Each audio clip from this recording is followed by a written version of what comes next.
ഉന്നത വിദ്യാഭ്യാസ മേഖലയിൽ വലിയ മാറ്റത്തിനാണ് ബജറ്റിലൂടെ സർക്കാർ തുടക്കം കുറിക്കുന്നത്.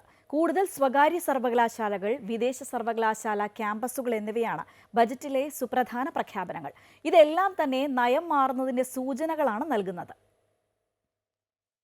സംസ്ഥാനത്തിന്റെ സാമ്പത്തിക വരുമാനം വർദ്ധിപ്പിക്കുന്നതോടൊപ്പം ഉന്നത വിദ്യാഭ്യാസ മേഖലയിൽ കൂടുതൽ സ്വകാര്യ നിക്ഷേപങ്ങൾക്ക് കൂടി ഊന്നൽ നൽകിക്കൊണ്ടാണ് ധനമന്ത്രി ബജറ്റ് അവതരിപ്പിച്ചത്. ഉന്നത വിദ്യാഭ്യാസത്തിനായി വിദ്യാർത്ഥികൾ വിദേശത്തേക്ക് പോകുന്നത് പരിഗണിച്ചാണ് കൂടുതൽ സ്വകാര്യ നിക്ഷേപങ്ങൾ ഈ മേഖലയിൽ നടത്താൻ സർക്കാർ തീരുമാനിച്ചത്. അന്തർദേശീയ വിദ്യാഭ്യാസ സ്ഥാപനങ്ങളുമായി സഹകരിച്ച പുതിയ വിദ്യാഭ്യാസ സ്ഥാപനങ്ങളും വിദേശ സർവകലാശാല ക്യാമ്പസുകളും സംസ്ഥാനത്ത് സ്ഥാപിക്കും. സ്വകാര്യ സർവകലാശാലകൾ അനുവദിക്കുന്നതും സർക്കാർ പരിഗണിക്കുന്നുണ്ട്.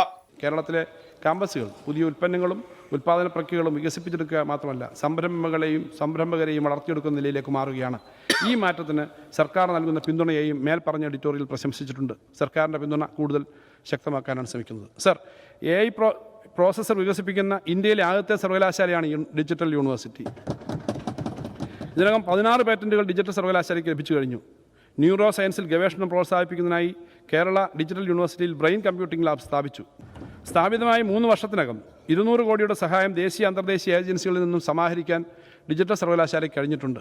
80ലധികം സ്റ്റാർട്ടപ്പുകൾക്ക് സഹായം നൽകുന്നത് വഴി ഹാർഡ്വെയർ ഉൽപ്പന്നങ്ങളുടെ രാജ്യത്തെ ഏറ്റവും വലിയ ഇൻക്യുബേറ്ററായി ഡിജിറ്റൽ സർവകലാശാലയ്ക്ക് മാറാൻ കഴിഞ്ഞു. ഡിജിറ്റൽ സർവകലാശാലയ്ക്ക് 250 കോടി രൂപ ബജറ്റിൽ വകയിരുത്തി. ഓക്സ്ഫോർഡ് സർവകലാശാലയിൽ കേരള സ്പെസിഫിക് സ്കോളർഷിപ്പുകൾക്കായി 10 കോടി രൂപ ബജറ്റിൽ ഉൾപ്പെടുത്തിയിട്ടുണ്ട്. APJ അബ്ദുൽ കലാം സർവകലാശാലയുടെ കീഴിൽ മികവിന്റെ കേന്ദ്രങ്ങൾക്കായി 10 കോടി രൂപയാണ് ബജറ്റിൽ വകയിരുത്തിയത്. ഡിജിറ്റൽ യൂണിവേഴ്സിറ്റിയുടെ പുതിയ 3 കേന്ദ്രങ്ങൾ കൂടി തുടങ്ങും. ഡിജിറ്റൽ സർവകലാശാലയ്ക്ക് ആസ്ഥാന മന്ദിരം നിർമ്മിക്കാൻ 71 കോടി രൂപയും നീക്കിവെച്ചു. അതേസമയം ഉന്നത വിദ്യാഭ്യാസ രംഗത്ത് നിക്ഷേപത്തിന് അനുമതി നൽകുന്നതോടെ CPM പാടെ മാറുകയാണെന്ന ആക്ഷേപം ഉയരുകയാണ്. ഉന്നത വിദ്യാഭ്യാസ രംഗത്ത് സ്വകാര്യ മേഖലയുടെ കടന്നുകയറ്റത്തിനെതിരെ ശക്തമായ പ്രതിഷേധങ്ങളും സമരങ്ങളും സംഘടിപ്പിച്ച CPMഉം വർഗബഹുജന സംഘടനകളും പുതിയ നയം സ്വീകരിക്കുമ്പോൾ എന്ത് മറുപടി പറയും എന്നുള്ളതാണ് പ്രധാന ചോദ്യം.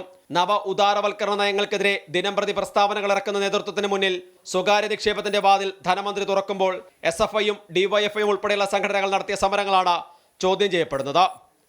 അമൃത ന്യൂസ്, തിരുവനന്തപുരം.